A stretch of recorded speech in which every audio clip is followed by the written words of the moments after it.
Marami tayong pwedeng itapik ngayon mga sangkay pagdating sa pandaigdigang balita. Pero dito po muna tayo. Alamin po muna natin itong situation ngayon ng ating planeta. Dahil mayroon pong higante umano na yelo mga sangkay na ngayon tuluyan na pong bumagsak o mukhang matutunaw na po itong mga sangkay. At ito po yung nakita ng mga eksperto na delikado ang magaganap sa ating planeta. Yan po ang ating pag-uusapan ngayon.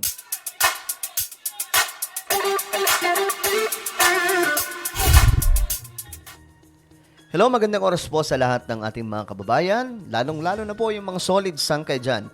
Bago tayo magsimula, pakisubscribe po muna yung ating YouTube channel. Ayan po, sa baba ng video na to, kung bago ka pa lang po sa ating channel, makikita mo po dyan yung subscribe button. Pindutin nyo lamang po yan, tapos i-click nyo po yung bell at i-click nyo po yung all. At kung kayo ay nanonood sa Facebook, huwag nyo pong kalilimutan na i-follow ang ating Facebook page. Alright, mga sangkay, eto, tingnan po natin itong matinding balita. Nakita ko po ito una mga sangkay sa Philippine Star, pero hindi pa po ako pumunta sa international media, pero mamaya pupunta din po tayo. Dito po sa Pilipinas, na ibalita po itong sinasabing world's largest iceberg na kung saan mga sangkay, ito daw po ay mukhang hindi lang po nagkakabitak-bitak na, kundi natutunaw na po. World's largest iceberg is on the move for the first time in more than 3 decades. Ayon po ito sa mga scientist. Sa loob po ng 3 dekada, mga sangkay, mukhang ito po ay malalang nangyari. At alam nyo, kapag nangyari mga sangkay ang pagkatunaw ng mga yelo, ito po yung mga higante, mga sangkay, mga glaciers, mga malalawak na yelo, mga maladagat, mga malabundok, mga sangkay, na sinasabing kapag ito tuluyan na pong nawala o malaking bahagi ang nawala, mga sangkay, sa ating planeta, asahan na po natin na ang temperature lalo pong magiging mas delikado. So ayon po dito mga sangkay, it's rare to see an iceberg of this size on the move. Ayon po sa British Antarctic Survey. Okay. Parang nagtaka po sila na parang imposible mga sangkay na ganong size. Ito po yun, gagalaw na po itong ganitong klaseng size o mabagsak. Ngayon mga sangkay, may nakalap po tayong mga balita tungkol dyan mula po sa international news. Para po actual natin na makita itong nagaganap mga sangkay at isa po sa tatamaan nito. Ito sila. Yung kanilang lahi mga sangkay, sila po ang maaapektuhan nito. Marami po yan actually. At try nating panoorin lahat mga sangkay. Pero naibalita din po ito sa Manila Bulletin. Ayan po. Makikita po natin ang pagkabitak ng higanting yelo. Reports from Global News say the world's largest iceberg is on the move for the first time in more than 3 decades after being stuck to the ocean floor for 37 years. Scientists confirmed. Ito po ay noong Friday. Ngayon mga sangkay, tingnan po natin itong actual na video mula po sa Global News.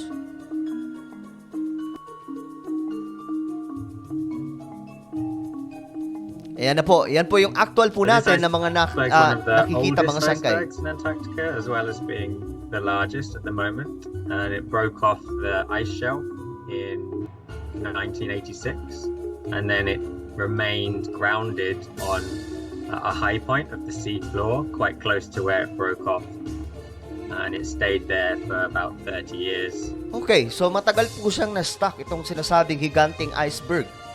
At ikinagulat po ito ng marami mga sangkay dahil ayon nga po sa balita dito sa Philippine Star, napaka-rare o mano na makita ang isang ganitong klaseng size ng iceberg. At isa nga po yan sa ikinakatakot ngayon ng buong mundo mga sangkay ay ang patuloy na pag-init ng temperatura, patuloy na pagtaas mga sangkay.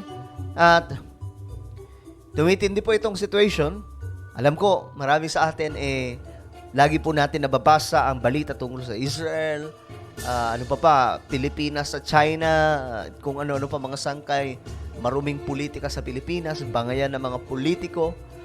Pero may isa pa po tayong problema. Ito po ang sinasabing climate change, global warming. Pansinin po natin, nakaraan mga sangkay, hindi ko lang naibalita, pero mukhang ang isa sa pinakamainit, parang ngayon po ata, sa taong pong 2023. At kapansin-pansin po talaga na ang taong 2023 ay, napakarami pong katakot-takot na naganap.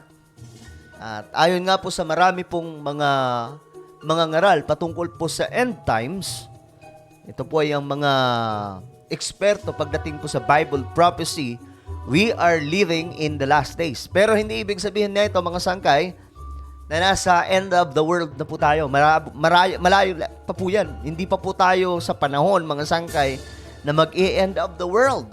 Dahil kung babasahin po natin ang Bible prophecy, okay, kung babasahin po natin ang Biblia, when it comes to the book of prophecy, like sa Revelation, or sa Matthew, or book of Daniel, at marami pa pong ibang mga propesiya sa Biblia, wala pa po tayo dito, mga sangkay. Mayroon pa po itong proseso. 80% na more than 80% na prophecy sa Biblia ay naganap na. Pero nasa 20% or almost 20% na mga propesiya ay kasalukuyang nangyayari at yung iba, mga sangkay, magaganap. Sa madaling sabi, nasa final stage po tayo ng book of prophecy. So, ganun po ang nangyayari ngayon. So, itong nangyayari, mga sangkay, sa ating planeta, kagaya po itong destruction ngayon ng ating mundo, hindi lamang po ang gera, kundi itong sinasabing global warming, climate change. Hindi man siya word talaga na sinabi sa Biblia na magkakaroon ng climate change, magkakaroon ng global warming, pero naihula na po sa Biblia na ang mga kahalintulad nitong mga bagay ay talagang magaganap, mga sangkay. Bago po ang pagbabalik ng Panginoon. So I know, mga sangkay, may mga non-believers dyan that they don't believe about the prophecy, but okay lang naman yan, mga sangkay. Ang importante na ibabahagi po natin dito sa maraming Kristiyano na itong nangyayari ngayon sa ating mundo ay talagang hindi na po basta-basta. Since the mid-80s. And then in the recent... Ayan, ito po yan, mga sangkay, years, so since around 2020 we first started to see it moving a little bit, and now it's moving relatively quickly up the eastern side of the Antarctic Peninsula and out into the open ocean.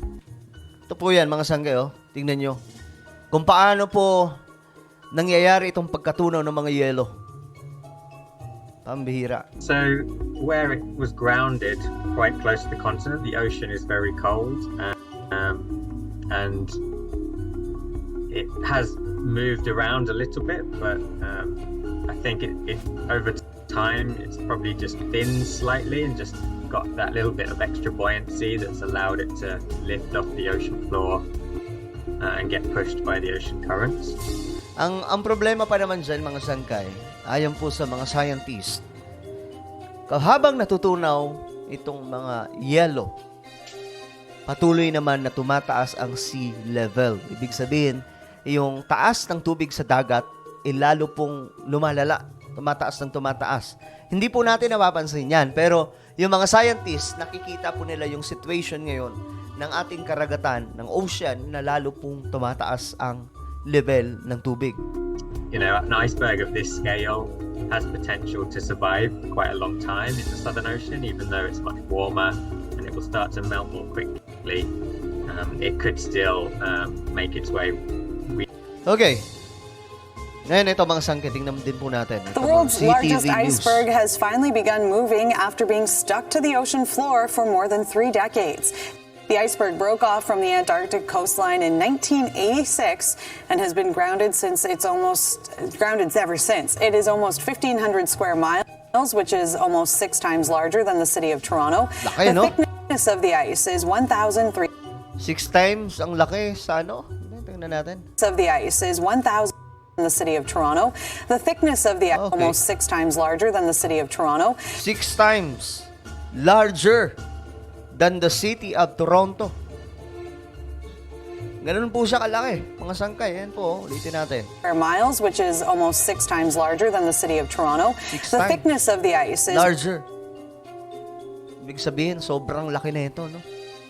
So, pagdating po talaga sa nature, hindi na po natin control yan, mga sangkay. Pero, itong nangyayari ngayon sa ating mundo, though, bagamat, no, na ipropesiya sa Biblia na magaganap talaga yung mga ganitong klaseng destruction sa ating planeta sa mga huling mga araw, pero ang talagang cost nito, main reason, is because of human error or human activity na nag-cause mga sangkay ng damage sa ating planeta. Hindi lamang po sa yelo o kung ano-ano pa, mga sangkay, but in general, makikita po natin ngayon, ang init ng panahon, lalo pong lumalala. And we don't know what will happen tomorrow or next year or in the future, but make sure, mga sangkay, na maayos po yung relationship natin sa ating Panginoon. Ano man ang magaganap sa ating mundo, dahil alam nyo, hindi lamang po natin gaano na ibabalita dito, mga sangkay, pero ang dami pong distraction ngayon sa ating planeta. And I hope na lahat po tayo makasurvive at magpatuloy sa paglilingkod sa ating Panginoon. So ano po ang inyong komento? Just comment down below. And now guys, I invite you, please subscribe my YouTube channel, Sangkay Revelation. Hanapin nyo po ito sa YouTube, then click the subscribe, click the bell, and click all. Ako na po ay magpapaalam hanggang sa muli. This is me, Sangkay Janjan. Palagi nyo pong tatandaan that Jesus loves you. God bless everyone.